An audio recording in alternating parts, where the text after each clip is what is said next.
The word jihad is mentioned in the Quran about 41 times.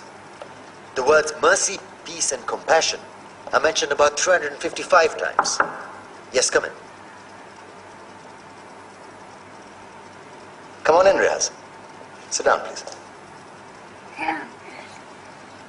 Contrary to popular belief in most Western cultures, Islam is a religion that preaches peace and tolerance.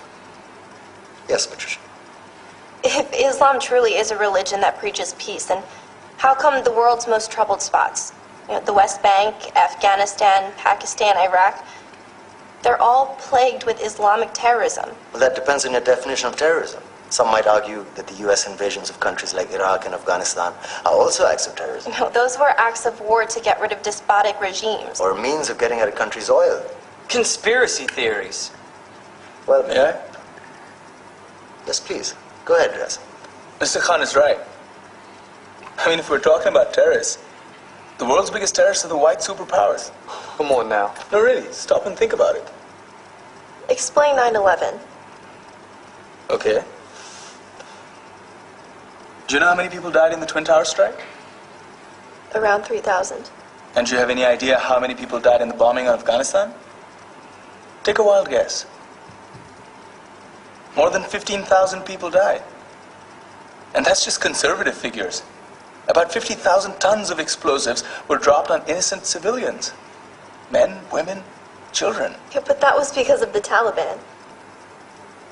Now that you brought it up, did you know that the Taliban was a creation of the CIA to fight the Russians? Whatever. They were still harboring terrorists. Yeah, right. Terrorists that were never found. Just like the weapons of mass destruction that were never found in Iraq. Do you want to get into the death toll in Iraq? 500,000 civilians and counting. And what do Britain and America say when they don't find these weapons? It's simple. They just say sorry. And still refuse to relinquish control of these countries. What are you trying to say? What I'm trying to say is that just because you're American, wear a fancy suit, and call yourself the president, doesn't make you any less of a terrorist.